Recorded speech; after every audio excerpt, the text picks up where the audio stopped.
Man, nobody preaching hell anymore. Instead, even some Christians are caught up in materialistic things. Still even in addiction, not living as a new creation as he called us to be. And still people of the world are choosing to deny Jesus as the Son of God, not facing the reality of their consequences are going to put them in hell if they don't turn away from their sin and put their trust in him. In Psalms 1 it says, "Blessed is the man that walketh not in the counsel of the ungodly, nor standeth in the way of sinners, nor sitteth in the seat of the scornful. But his delight is in the law of the Lord, and in his law do he meditate day and night. And he shall be like a tree planted by the rivers of water, bringing forth his fruit in season, and whatever he do will prosper. You see, the godly are not so, but are like the shaft which the wind driveth away. Therefore the ungodly shall not stand in the judgment, nor sinners in the congregation of the righteous. For the Lord knoweth the way of the righteous, but the way of the ungodly shall perish."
This is right here in the Lucius Trust library located in London, directly next to the United Nations Center as well. Found this interesting. This is inside of the library of Lucius Trust. The candid history of the Jesuits. Teachings on yoga. See multiple books here on yoga. Karni yoga. There's another one. Yogi philosophy. The Gnostic Gospels. Of course, you have multiple books in here on astrology, telepathy, and just various books on magic, and you have the Rosicrucian manual right here.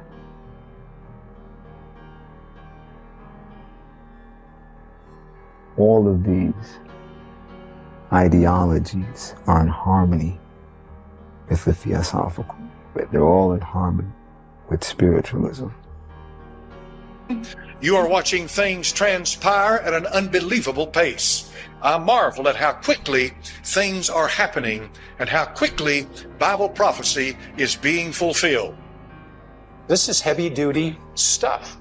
This is what we were warned about in the Bible.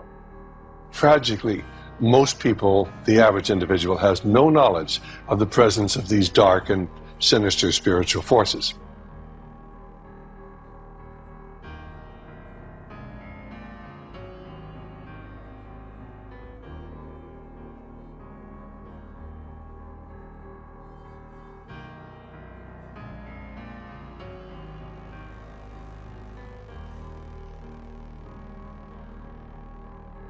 We're seeing these gods returning to the earth and bringing with them the wisdom of what they have been trying to help us with all along.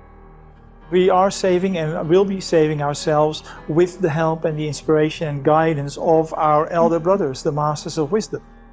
These are the masters as foretold by H.P. Blavatsky through the Theosophical Society and her writings. The masters in the hierarchy you are now saying are present in some numbers in the world. On our planet, the masters have been esoteric, hidden away for thousands and thousands of years, and they're now beginning to come back into the everyday world.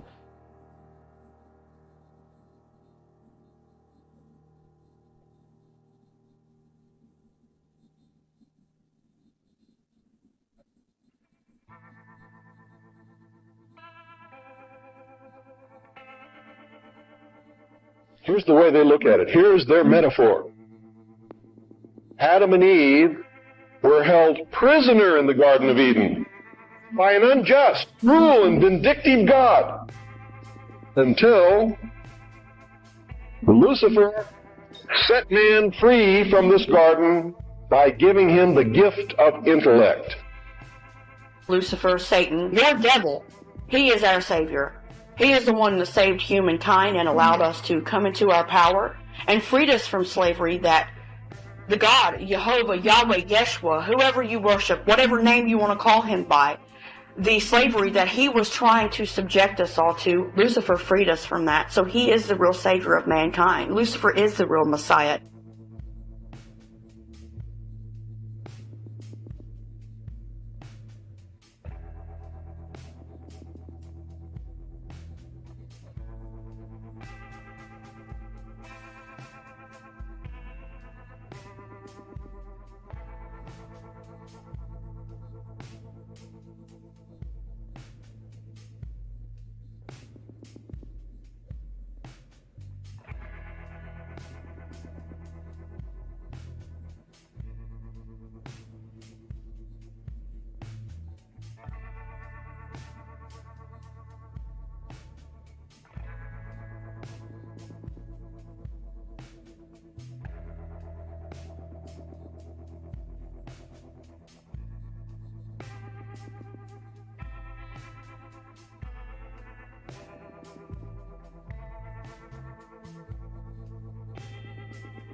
Who brought man the gift of fire? Prometheus. Who was Prometheus? Lucifer. What was the gift of fire? Knowledge, intellect.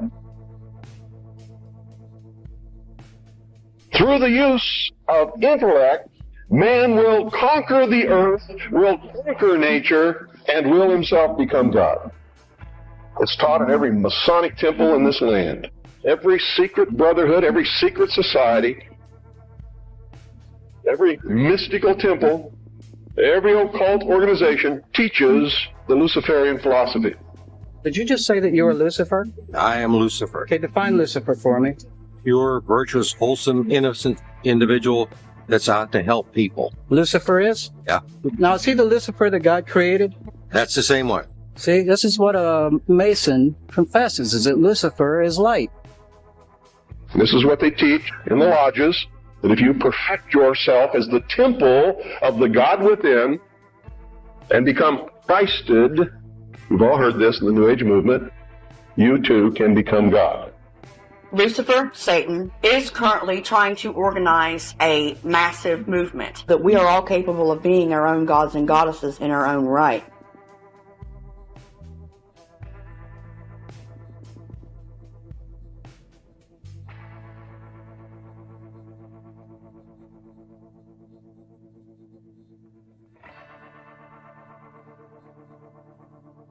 I think that something is happening that is coming up from the bottom of things. This is an international, it is not centered in any one particular part of the world. It is not centered in one particular ethnicity or anything else. It is coming up from the bottom of humanity. And I think that there is more of an awakening. We are also granted the gift of experiencing an expansion within our own consciousness. Consciousness itself is God. Individualism is a material, sensorial, biological notion which we can conquer through the expansion of consciousness. We have an obligation for the evolution of our species. Most people see themselves as separate from the world, right, from the universe. But that is actually an illusion. What's evolving is consciousness. Consciousness is the thing that's evolving and creates, and it expands in every way it can. And that's where we're heading. I love what you said about the evolution of the next consciousness, that we're just here to push up. It's not just I think, therefore I am. It's I am, therefore I am. I am all that is, has been, and ever will be. I just am. I am the force with no name and all names. I am all things and I'm no things. I'm everything and nothing. I'm everywhere and nowhere. Because I am all that is, therefore I'm all possibility. We all rejoice as one when any of you find your center and more of what our desire to see mankind do, to be enlightened within themselves. Your consciousness at the very depth of yourself is all the wisdom, all the inspiration, and all of the love that you would ever need or want. The voice of God inside of you. That's the only word of God that matters. Because we, all of us on this planet, have the way within us if we only access that. If you can find that peace and that equanimity within yourself, then you will be the most compatible for this change that is coming. You can harness that potential in yourself, and I see a very, very positive future coming. It's just about time for the unveiling. What is the unveiling, John? The genetic upgrade of the human being. Rise. The whole idea of the fall, that people are fallen. Who made that up? Maybe we're rising. Maybe we're not fallen. But that just keeps everybody in their place believing they're fallen people, you know? Mm-hmm. And I think if we actually kind of pulled out from that thinking and saw, just really reframed who we are and reconceived who we are, like actually we're rising people, not fallen people. This is what the so-called second coming actually is the awakening within each and every one of you of your own Christ consciousness, your own Buddha nature, your own Krishna spirit, your own holy Vavoka. You have power. Exercise it. There's no messianic return. It's a consciousness awakening that's happening in each person. This is a future that we create. So religion's out. If we're going to be conscious, then religion's gone. Because we are amazing, infinite, eternal genius. We'd all love to be gods, wouldn't we?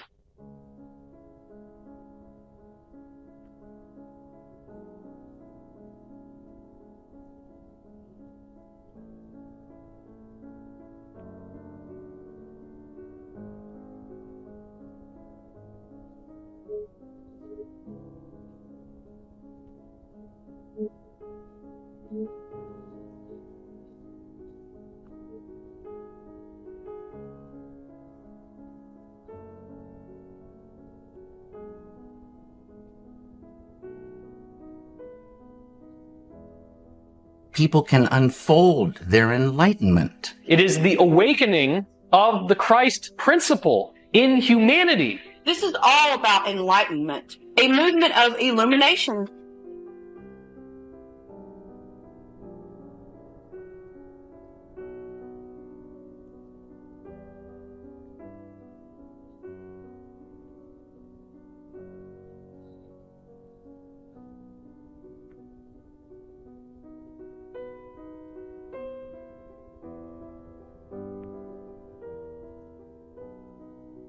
I have to tell you this, and you may think I'm nuts if you want to, but this is the truth. Either these men are following the book of Revelation, just like a plan, and bringing the prophecies in there to pass, or there really is a God, and what he said was going to come to pass is coming to pass. It has been weak. Have you felt it?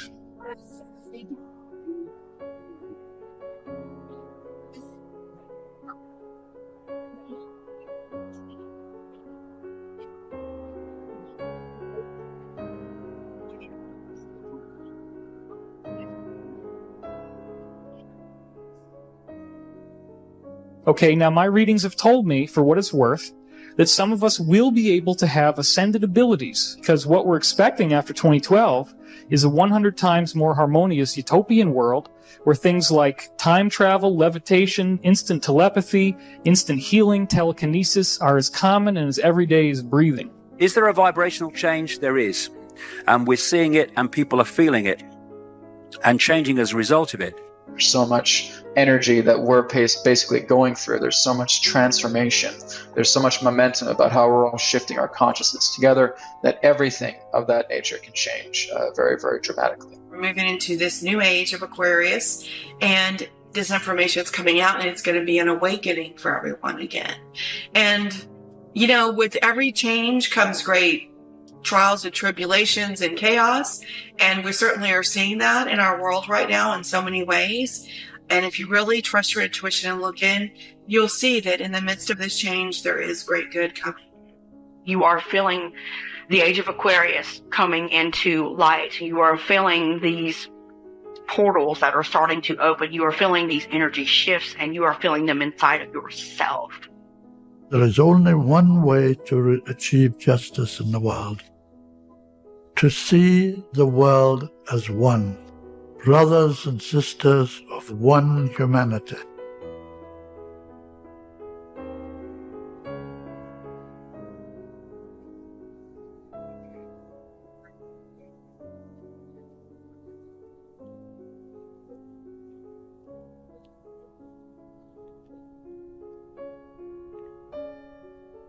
Millions of people believe that on December 21st, 2012, a new astrological age began that would see a sharp rise in human consciousness and spiritual awareness, and during which a peaceful global utopia would finally begin to come to fruition. This is the enlightened society that philosophers and spiritual thinkers the world over have been longing after for centuries. Over the past 100 years, a spiritual movement has gained global influence in raising interest and awareness of this new age, and has been very successful in bringing together the various spiritual and religious traditions of the world under one common banner, known as the New Age movement. In his book, The New Age Movement and the Biblical Worldview, author John Newport concisely describes the essence of the New Age movement. A person's initial impression of the New Age movement, he writes, is of an eclectic hodgepodge of beliefs, practices, and ways of life. The mysticism of Buddhism, Hinduism, Islam, and Taoism enters the picture. So do elements from pagan teachings, including Celtic, Druidic,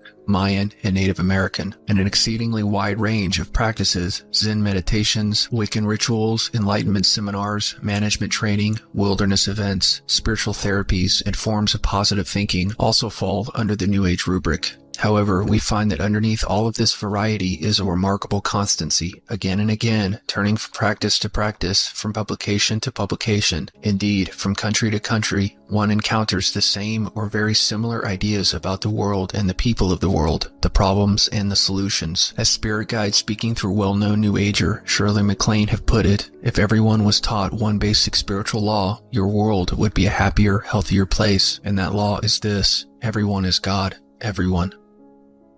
The new age is the age of Aquarius. If you know your zodiac, the new world is going to take effect inside of the new age. And the whole idea of the new age, and it's working perfectly for the Aquarian age, is a deception that's coming. And the deception is self-worship and self-enlightenment. This godlike state that I'm talking about, they called it through these ages. They had many different names for it. The Japanese call it Zen. It was called Nirvana. It's called God consciousness. It's called Gnosis. And this spiritual enlightenment, you're going to see it come. It's already mainstream in America. It's going to become everywhere. It's going to be just like the Green Movement. They're going to lead you down this path of deception that you can become like a god. Now, where did this all originate from? It originated in the Garden of Eden with the tree of knowledge, the apple. You know, Lucifer said, if you eat of this apple, you will have knowledge between good and evil, and you will become like God. And that's the goal. They want people to think that they can become like a god. The book of Genesis gives us a clear origin for this belief in human divinity. Unfortunately dismissed as a fairy tale by much of the world today, including many Christians, the Genesis account of the creation and fall of man not only gives us a clear explanation of why the world and mankind have been continuously plagued by chaos, death, and destruction throughout the centuries, but it also provides a clear picture of where the world is headed and why many of those currently in power hold a Luciferian worldview and are tirelessly working to build a one-world society. Even if you dismiss the book of Genesis as nothing but a fairy tale, the truth of the matter is that many of the people working to forge a new world order hold to a spiritual worldview that takes the Genesis account very seriously. The only difference is they interpret it from the other side. This permeates all of the teachings of all of these people, and it is, in fact, the Luciferian philosophy, promise of Lucifer to Adam and Eve in the Garden of Eden. That God had lied to them, and if they eat of the tree of knowledge, then they will not surely die, but shall become as gods. And this whole story is in the book of Genesis, and people read it and they just gloss over that part. They don't really understand it. They don't really realize what was happening there. And everybody knows about Adam and Eve in the Garden of Eden and eating of the fruit of the tree of knowledge, but they don't understand that the whole fall of man was in believing the promise that Satan made to Adam and Eve, that they shall become as God. And the real blasphemy is to stand and say, I am God, and mean it. I am God. I am God. I am God. I am God. I am God. I am God. I am God. I am God.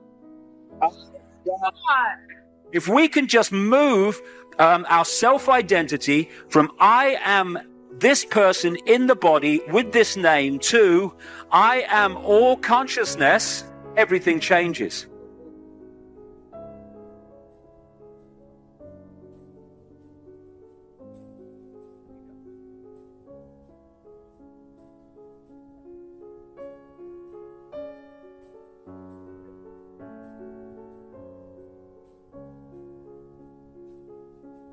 Ever since his fall from heaven, Satan has attempted to steer mankind away from God with the temptation that they themselves can achieve godhood. This is what he ultimately accomplished in the Garden of Eden. But it did not stop there. The Luciferian lie has been the common element or uniting thread that connects almost every other religious and spiritual tradition other than Christianity. For centuries, these various religious and spiritual traditions have remained separated by time, geography, and culture. But today, with the help of technology and improvements in communication, they are being brought together in further unity under the banner of the New Age movement, which has been incredibly successful in perpetuating the Luciferian lie to a wider audience that might not otherwise be interested in religious ideas. New Agers are anxiously awaiting the arrival of the next world teacher, who they call the Christ. According to them, this Christ is not the Jesus Christ of the New Testament Gospels, but a spiritually powerful man who will embody the Christ energy. In fact, those within the New Age movement have been quite open in expressing that this Christ who will return is not the Jesus Christ of the New Testament.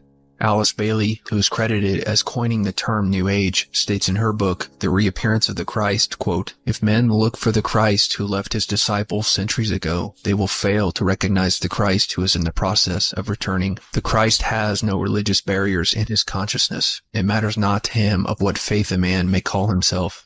It should not take a trained Bible scholar to see that this Christ of the New Age is the Antichrist, who the Bible teaches will be the literal incarnation of Satan or Lucifer. And as we get into further detail about the New Age movement and the coming kingdom of the Antichrist, you will learn how many of the leading figures of the New Age movement in fact honor Lucifer as mankind's intellectual and spiritual savior and look for guidance from an ascended being they call the Lord of the world, the very title that Jesus Christ and the Apostle Paul use in the New Testament in reference to Satan. The coming of a Luciferian Christ and the establishment of a global utopia coincides with the Apostle John's vision in the book of Revelation about the Antichrist rising to power in the last days during a time of great tribulation to bring a false sense of peace and security to the people of the earth and proclaim himself to be God.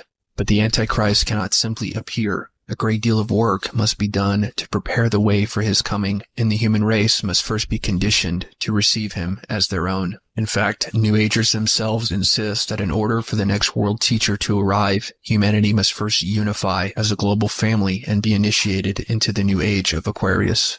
Rooted in centuries of pagan and occult practices, the process of initiation is central to the New Age. Simply put, initiation is the process of the human passing through increasingly higher stages of evolutionary development as they tread the path towards spiritual perfection and attaining Christhood.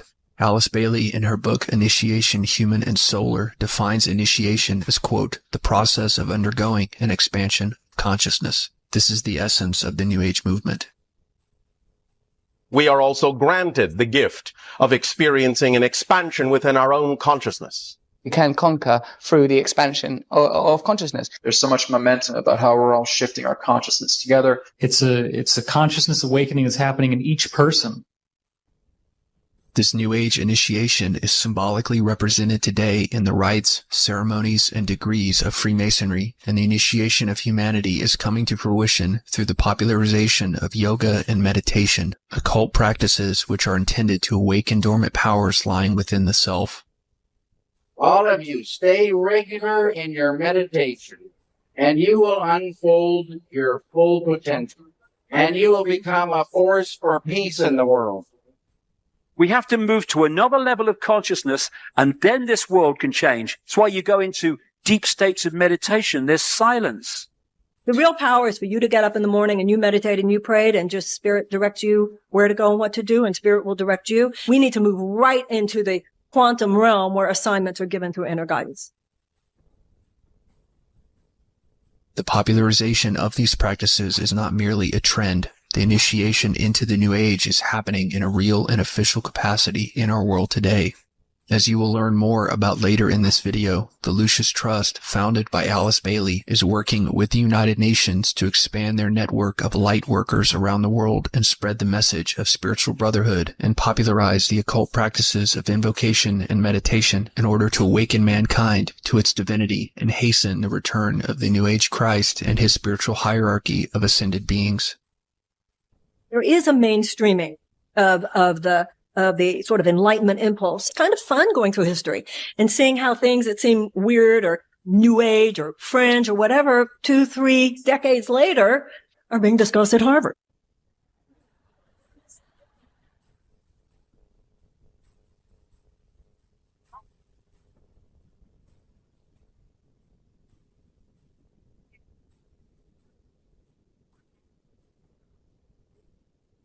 At this time of planetary transition, there's a lot of chaos and confusion.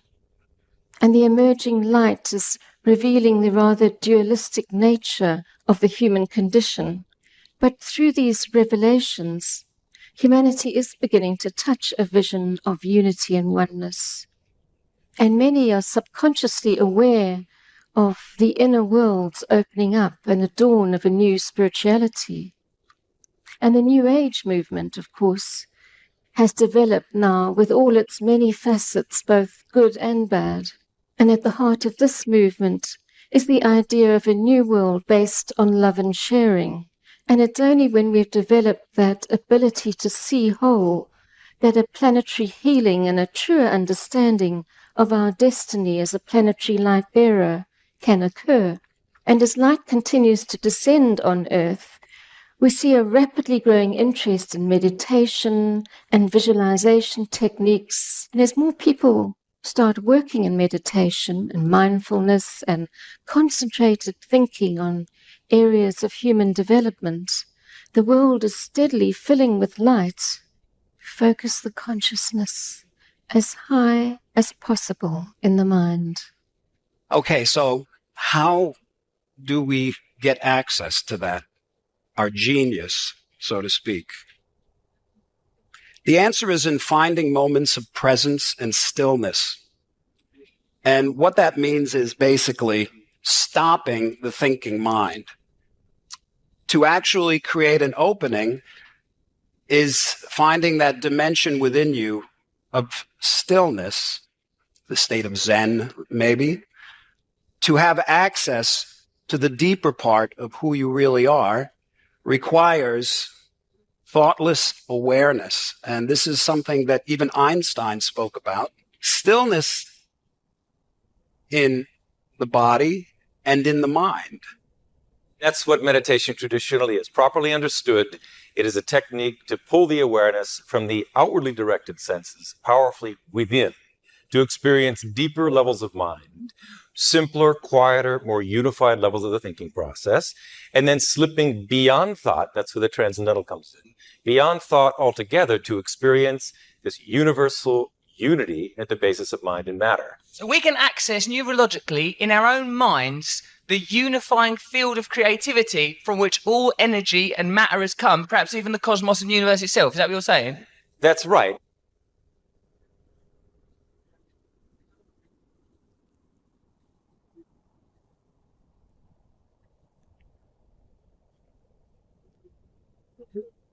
People worldwide have been practicing meditation all throughout history because it works. Neuroscience is proving how the practice of meditation literally changes the size and function of your brain. Woo! Meditation thickens your prefrontal cortex that governs higher level thinking, which increases your creativity, attention, memory, and decision-making ability. Your brain literally grows, which significantly increases your brain function. By practicing meditation, you can become fully empowered and reach your fullest potential, where the sky is the limit. I invite all of you to add a short meditation practice into your daily routine and experience the benefits for yourself. Come into contact with who you really are, which is infinitely wise and conscious and infinitely loving and compassionate. Now I'm going to lead you through a short meditation.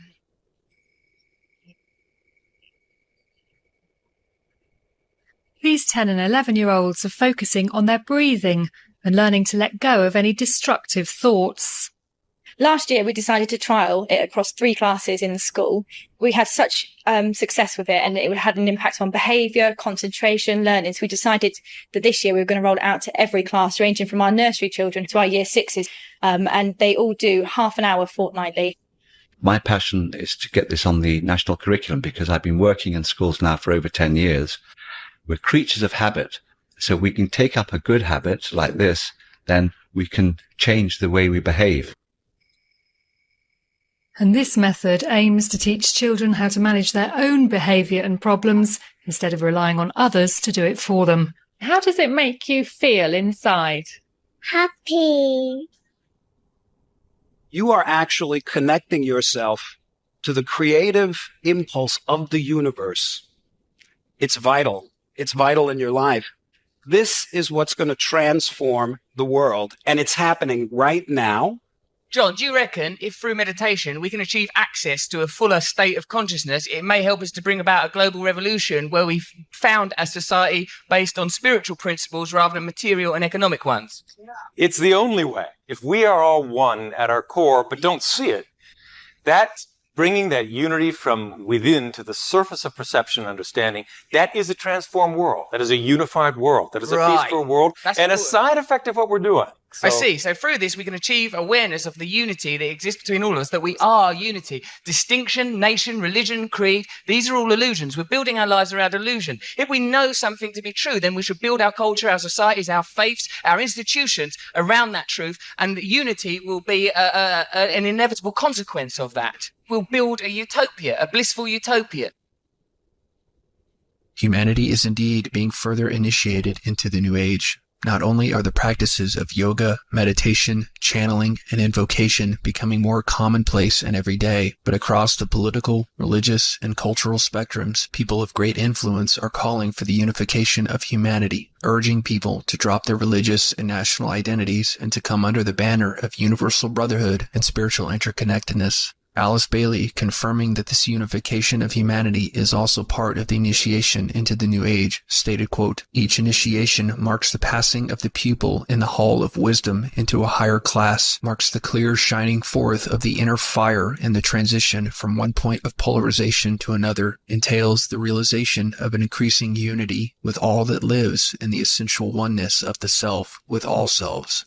According to New Agers, humanity is beginning to unify because we are now in the age of Aquarius. The belief is that as we move further into the astrological age of Aquarius, universal and cosmic energies are being activated and released, and that humanity, as being one with the universe, will begin to feel these energies too. These energies will fuel the physical and spiritual evolution of humanity as it becomes more and more aware of its innate divinity and of its potential to reach newer, more godlike levels of consciousness. This realization of human divinity will be the main motivation for the people of the world to unify in the name of cosmic brotherhood, as humanity finally recognizes its true place within a cosmos bustling with other biological and spiritual life who wish to share in mankind's spiritual awakening. And once the majority of mankind has embraced their own inner godhood and rejected the dogmatic, closed-minded teachings of the Bible, the Aquarian Christ will return with a new revelation and help move humanity forward as a united and spiritually awakened family toward a new, brighter, and more enlightened future. The energies of Aquarius, mounting in potency, will draw humanity together and make possible that sense of oneness, of being part of the whole.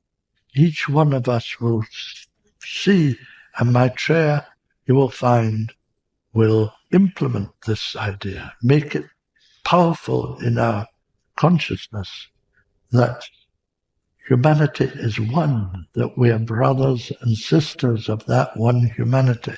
So many things are resurfacing. We are moving away from this separation consciousness and moving into unity. Oneness consciousness. The solar flares, the vibrational frequency is actually awakening all of us, and we're awakening as one. We need to come together in mutual acknowledgement that we're all the same consciousness having different experiences. The change consciousness is about oneness, unity of everything. And there is the beginning of a glimmer of a new light. And these energies of Aquarius galvanizing humanity into experiencing itself in this new way, not as separate, but as something, as part of a group, a whole group. When humanity sees itself even as potential gods, it will learn to demonstrate cooperation, and justice will flourish, and therefore peace will flourish, and the end of war will become a reality.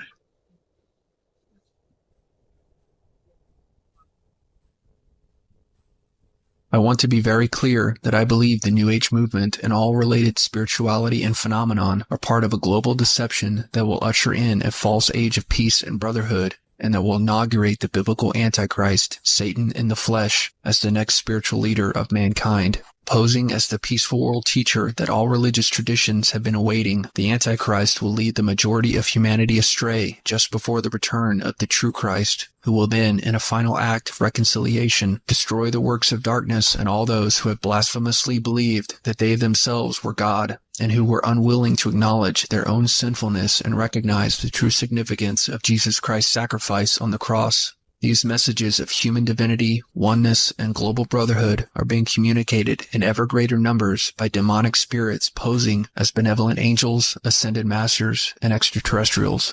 If Satan truly is a fallen angel who was hurled down from heaven because of his pride, and who has ever since waged a war against God and mankind, it would be a perfect tactic for this fallen angel to spread his own propaganda, to teach mankind that he was mistreated by God and has been falsely slandered by Christians, and that in the Garden of Eden he was only trying to help or awaken mankind to the godhood that could be his.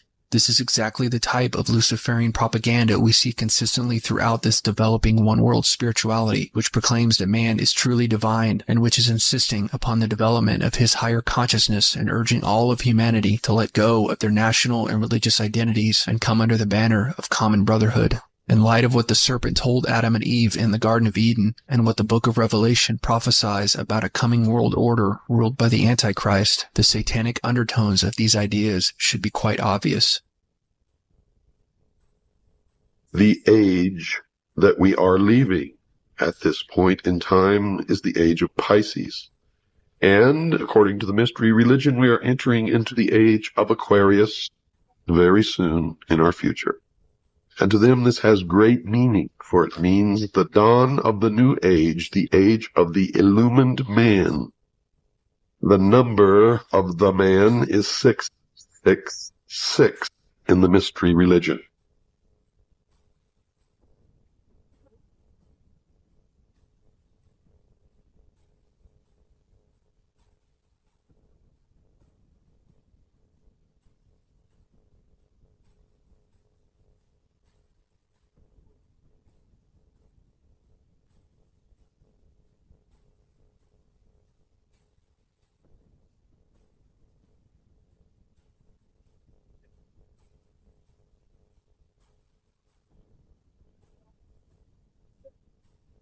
Because the soul and spirit within you, yeah, the spark of the divine that is you, dear friends, yeah, has called you forth to be the fullness, the wholeness, and the glorious expression of your true human spiritual self in this lifetime. And again, thanks so much for your feedback, including the people that tell me I'm going to hell or I'm working for Satan. That always puts a smile on my face.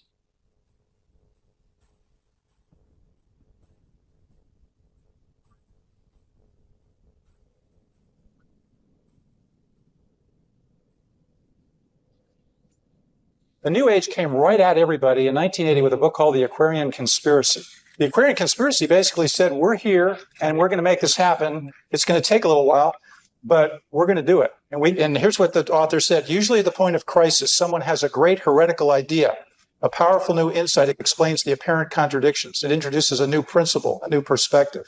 Given the superior scope of the new idea, we might expect it to prevail rather quickly, but that almost never happens. The problem is that you can't embrace the new paradigm unless you let go of the old. If these discoveries of transformation are to become our common heritage for the first time in history, they must be widely communicated. They must become our new consensus, what everybody knows. In the book of Matthew, when it says, while men slept, the enemy came and sowed tares. That's what's kind of happened. A lot of people think that the New Age was something that happened back with Shirley MacLaine. That is exactly what the devil wants you to think of the New Age. It's just Shirley MacLaine running down the beach with crystals or whatever, saying, I am God. And there were a lot of introductions that were made in the 80s, but it's never stopped. It's just become bigger and bigger. But they are no longer referring to themselves as the New Age. They're now referring to themselves as the new spirituality. And many are subconsciously aware of the inner worlds opening up and the dawn of a new spirituality. But the reason spirituality matters is because spirituality gives you a context for rejoicing in the infinite possibilities. In my own career, people used to come hear me say things they didn't already know. Those days are over. We've all read the same books. We've all listened to the same tapes. The very fact that you're where you are, by definition, this isn't that you're coming to something like this to hear something new. We are rather coming to nights like tonight to access more deeply the things which by now all of us already know. I remember when I first came into the faith, a friend of mine, Will Barron, who had come out of the New Age, said that in England, where he was from, all this stuff was rampant. But at that stage, back in the mid-'80s, it was just sort of working its way in through people like Shirley MacLaine and M. Scott Peck, and then eventually the huge force of Oprah Winfrey. But we're now there. We're where things are just exploding all around us, and there's so many things happening that sometimes it's hard to keep track of it. When I was in the New Age, I went to an Edgar Cayce conference. We used to do our daily meditation, and it would start off with Psalm 46:10. Be still and know that I am God. A lot of people think that the New Age is like all these different things. Well, there's a bottom line. And the bottom line is that we are all one because we are all God, because we are all Christ. God is in everyone. I told my wife, I said, these guys are all saying the same thing. It doesn't matter if you're meditating, doing TM in India, or whether you're, watching Oprah. You've got the same bottom line philosophy. M. Scott Peck in that book said, to put it plainly, our unconscious is God, God within us. We were part of God all the time. You've got Shirley MacLaine, and then you've got Oprah Winfrey in 1987 on a show with Marilyn Ferguson, who wrote The Aquarian Conspiracy. She said, what I would recommend is that you read Eric Butterworth's book, Discover the Power Within You. Butterworth talks about the divinity of man over 100 times in that book. And when I was through with the good books in the store, and they had lots of good books, I found another line of books. And the books were by Baptists, Catholics, Episcopalians, Presbyterians, Mennonites. And the books all sounded far more like each other than they did the respective teachings of their respective denominations. We need a transformation. We need to see ourselves as part of an interconnected whole. And I wondered, where were they getting this? I thought for the very first time in my life that maybe I should write a book. And I was going to call it, my original thought was, call it, Come Out of Her, My People, the growing apostasy of American religious life. I had no idea I was looking at something far, far bigger.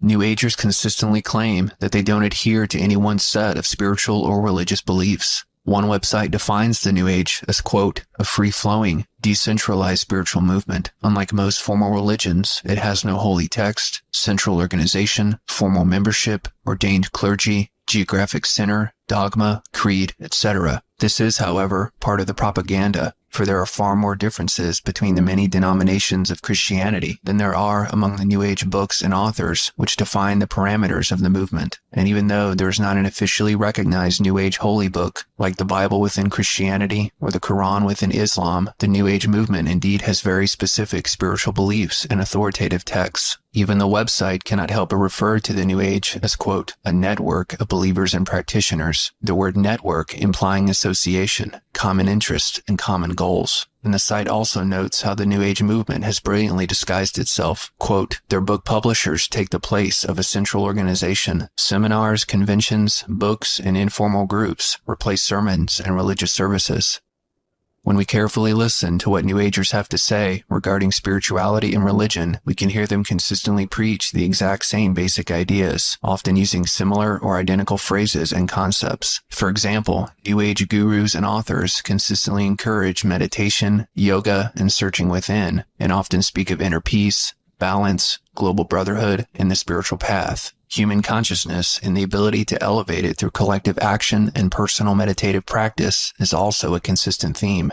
Indeed, the New Age movement has very specific ideas and central tenets about God, humans, and the world, and for those familiar with its terminology, it is a very easy movement to define and identify. This is because the New Age movement is not new, but is rather a modern-day rebirth of a very specific set of ancient occult teachings. Still, New Agers try to paint their movement as being simply an amalgamation of various aspects from all the world's religions. The truth, however, is that the New Age always rejects the central beliefs of biblical Christianity, especially the notions of original sin and exclusive salvation through Jesus Christ. If the New Age movement truly recognized all religions as legitimate paths to God, as it claims to do, then it would honor biblical Christianity as another spiritual path. But as you will see, many New Age leaders devote much time to deliberately speaking out against the Bible and its presentation of Jesus Christ as the only begotten Son of God and the only legitimate path to heaven. The New Age pushes an entirely different kind of Jesus. Oprah Winfrey, this year, I don't know what the significance was, but she started teaching the Course in Miracles with Marianne Williamson. The Course in Miracles is teaching supposedly from Jesus, channeled through a psychologist in New York City. I was involved in it. I believed it. I did it. And that Jesus it's like the Bible upside down. My guest today is Marianne Williamson. Many of you know who she is because thousands of people every week, poor people and rich people and lots of celebrities, go to hear Marianne Williamson speak in Los Angeles and also in New York City. And what she talks about is based on a set of books. Many of you have heard about them, called A Course in Miracles. Marianne has become a teacher, a leader in the philosophy that I personally know could change the world. He says the journey to the cross is the last useless journey. Do not make the pathetic error of clinging to the old rugged cross. Am I the Christ? Oh yeah, and you are too. There's no sin, there's no devil, and basically the atonement is knowing that you don't need salvation because you never sinned. Atonement is an internal, going to God with our sins. We don't call them sins in a more enlightened perspective, but are mistakes. But it was the consciousness of Moses. It was the consciousness of Buddha. It was the consciousness of Jesus. So what happens is that Buddha and Jesus and Moses and any of the great religious figures, they are doors. They are there's only one door, and they're all names on the door. That you go through, and then you are taken to that place. Now, that's not Shirley MacLaine running down the beach with crystals. This is heavy-duty stuff. This is what we were warned about in the Bible. She quoted from a book called The Aquarian Gospel of Jesus the Christ. And this was about Jesus, obviously the jet setter. He wasn't hanging around Palestine. He was traveling to India and China. And the Aquarian masters sitting in council had told us that Jesus was not always the Christ, that just as Jesus had earned the degree Christ by a life of strenuous service and equipping himself to find the Christ consciousness, just as Lincoln was not always president, Edward was not always king, neither was Jesus always the Christ. He had earned the degree Christ by these certain practices. And they had John the Baptist was also out seeking wisdom, and he also had pagan masters. This is what the quote Christian books were also talking about. I've since collected some. One was SPCK, Society for the Propagation of Christian Knowledge. It was from England, and they actually told us we should pay heed to Benjamin Creme and Alice Bailey and Helena Petrovna Blavatsky.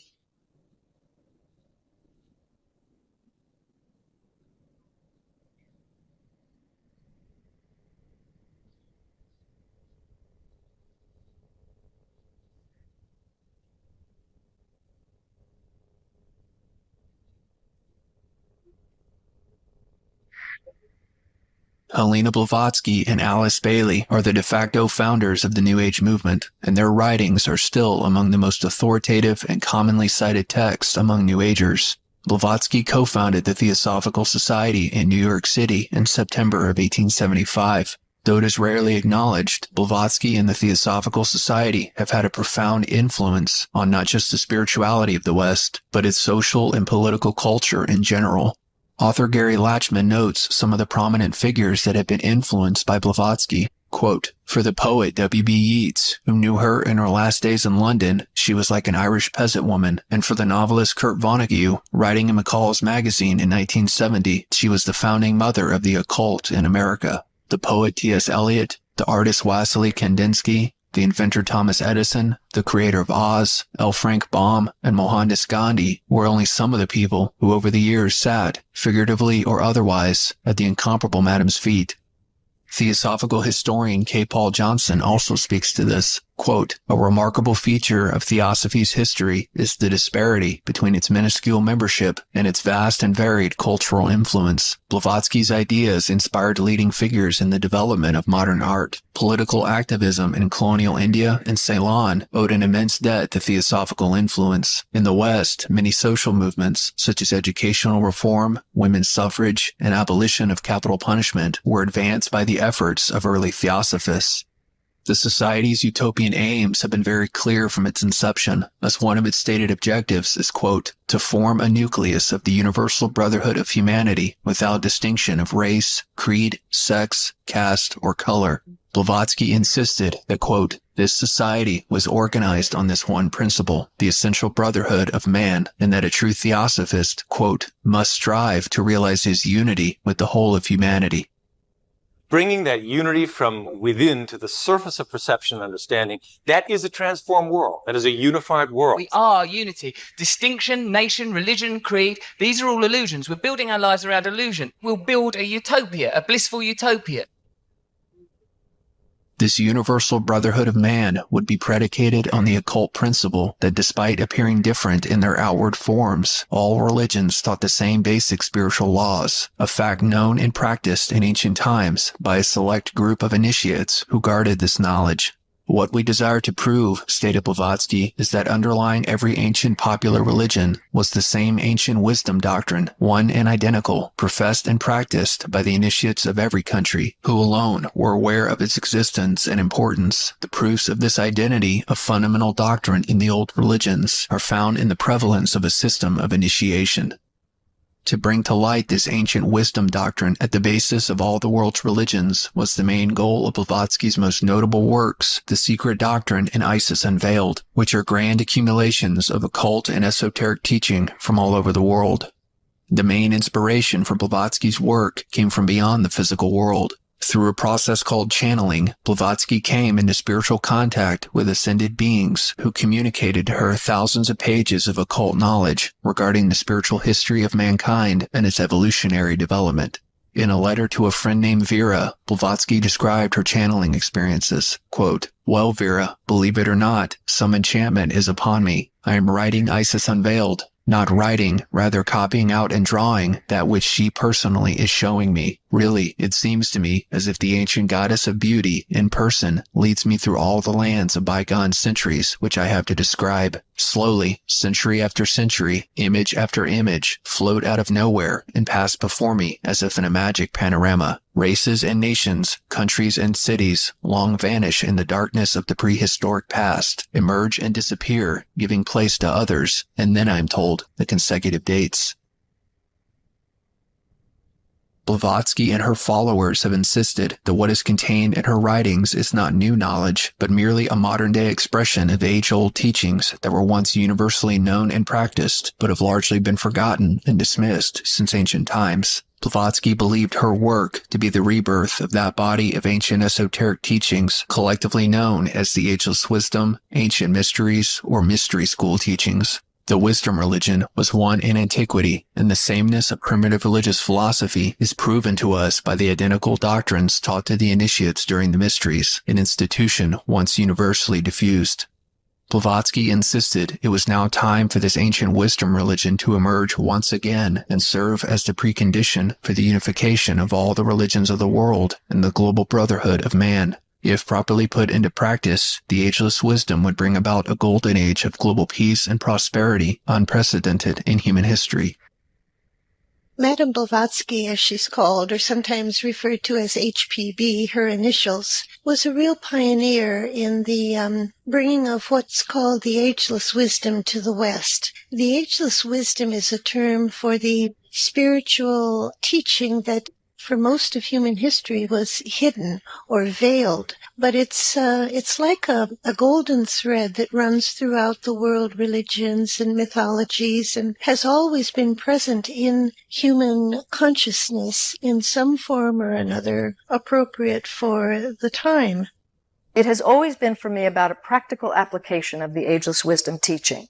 These divine aspects of human nature are the very key to creating a culture of peace on earth, aware of our living inner and outer interconnectedness as never before. We are, of course, the one human family, the one humanity. And we're working with energies of such beauty to take evolution forward to its next step. The biggest hurdle to this goal of a global brotherhood of man was, of course, Christianity, which Blavatsky and Bailey believed had stubbornly clung to the erroneous notions of original sin and exclusive salvation through Jesus Christ. Such teachings, they believed, promoted disunity and hatred. They had no place in a world of peace and were irreconcilable with the ageless wisdom. Esoteric philosophy reconciles all religions, strips every one of its outward human garments, and shows the root of each to be incidental with that of every other great religion. It proves the necessity of an absolute divine principle in nature. It only refuses to accept any of the gods of the so-called monotheistic religions. Gods created by man in his own image and likeness, a blasphemous and sorry caricature of the ever unknowable. Blavatsky called Christianity the chief opponent of free thought. She wrote in The Secret Doctrine must someday become the just karma of the churches, more anti-Christian than the representative assemblies of the most confirmed materialists and atheists. She also insisted, quote, theological Christianity must die out, never to resurrect again in its present form. This, in itself, would be the happiest solution of all. Indian theosophist B.P. Wadia made clear Blavatsky's hatred for the Christian conception of a personal God and creator and outlined what the theosophical student must do to combat this evil and divisive doctrine. Everywhere in the genuine theosophical books, with great and reiterated emphasis, the delusion of the personal God notion has been attacked. In the 2 volumes of her secret doctrine, HPB has exposed the fallacy. They pray to an extra-cosmic and personal God, higher than whom no exoteric worship can ever soar, making the task of the theosophical student most difficult. That task is to preach and promulgate the view that belief in such a God perverts human morals and deadens the action of the mind. To propagate this truth, the student himself has to master it. Unless he meditates on the attacks made in the secret doctrine on the personal God notion, he will not be able to get rid of this deeply ingrained acquisition, for it is an acquired and not an innate idea. The United Lodge of Theosophists similarly states, Theosophy has no qualm or hesitation about saying that belief in any type of personal or anthropomorphic God and the resultant worship, prayers, and devotion offered to such a being is something damaging, dangerous, and destructive. It is based on ignorance, immaturity, and superstition, and poses perhaps the main barrier and hindrance to the individual and collective spiritual liberation and progress of mankind. Theosophists insist that once the biblical notion of a personal God has been purged from the earth and the ancient mystery teachings exalted to their rightful place, true global peace and brotherhood can finally be established. Indeed, Blavatsky looked forward to the day when traditional Christianity was a thing of the past. If both church and priest could but pass out of the sight of the world as easily as their names do now from the eye of our reader, it would be a happy day for humanity. Universal unity and causation, human solidarity, the law of karma, reincarnation, Blavatsky stated, summarizing the main tenets of the ageless wisdom. These are the 4 links of the golden chain which should bind humanity into one family, one universal brotherhood. Alice Bailey, a devoted disciple of and successor to Blavatsky, also believed that the restoration of the mysteries or the ageless wisdom teachings would bring about a golden age of global peace and unity. These mysteries, when restored, she claimed, will unify all faiths. In 1922, Bailey solidified the influence of the Theosophical Society in America and the rest of the world by founding the Lucis Trust, a non-profit organization which has consultative status with the United Nations. Originally named Lucifer Publishing Company, the trust has been used as a means of publishing and disseminating Bailey's 20-plus volumes on the ageless wisdom. Bailey also founded the Arcane School, an offshoot organization of Lucis Trust, as an education center aimed at, quote, training in New Age discipleship. As I will discuss more throughout this video, both of these organizations are alive and well to this day, in consort with the United Nations, helping to advance mankind's initiation into the age of Aquarius. Look at the case of Alice Bailey. Here was somebody who had no background in literature and writing books, yet was able to turn out 20 major books that are all still in print and are all still affecting people, that have become a ground and base for so much of the esoteric tradition in our time. Mrs. Bailey, as you know, started working in a theosophical center on the West Coast. She had a mission, she had a calling, this wonderful interconnectedness that she believed so passionately for.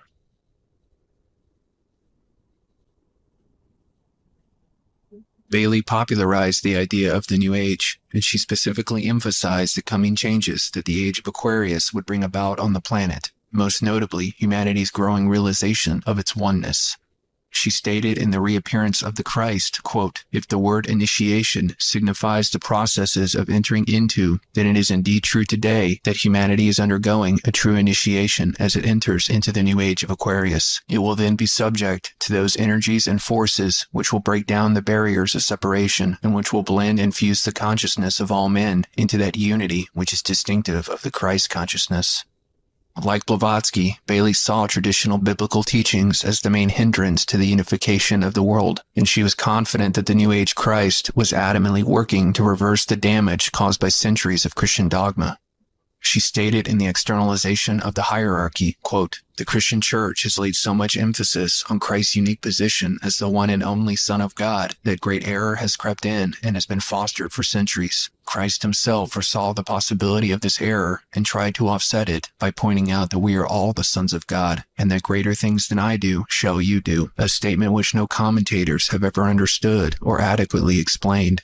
The occult fact is that there is no being on earth, from the very lowest form of life to the very highest, which is not moving onward towards a greater and finer expression of divinity, and Christ himself is no exception to this universal evolutionary law.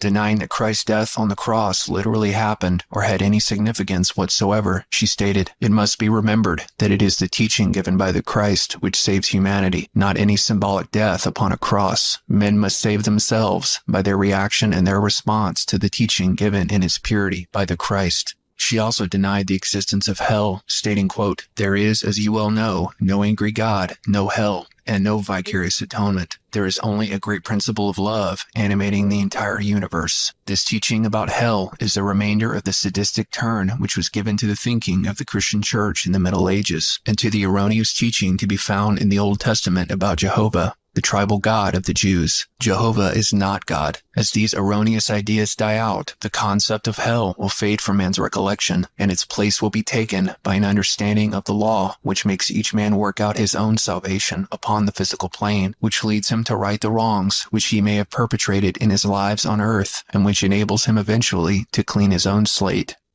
As we can see, these are the exact same views that are promoted in modern New Age texts like A Course in Miracles, suggesting that the author of A Course in Miracles, Helen Schucman, either copied Bailey's views or that perhaps both are from the same demonic source.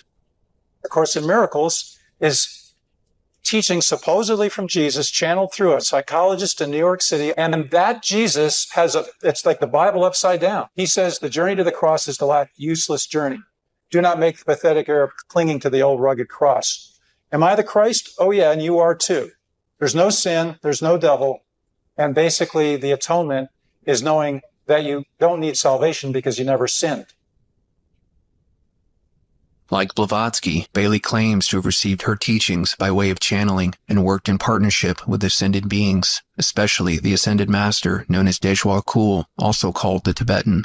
Alice Bailey's husband, Foster Bailey, noted the spiritual source of his wife's teachings. Quote, "Modern esotericism is a new phenomenon in the Western world, pioneered by the Tibetan teacher Dejwa Kul, working with H.P. Blavatsky. Again, this time working with Alice Ann Bailey, the same master teacher has provided the interim teaching needed for conscious entry into the new Aquarian age."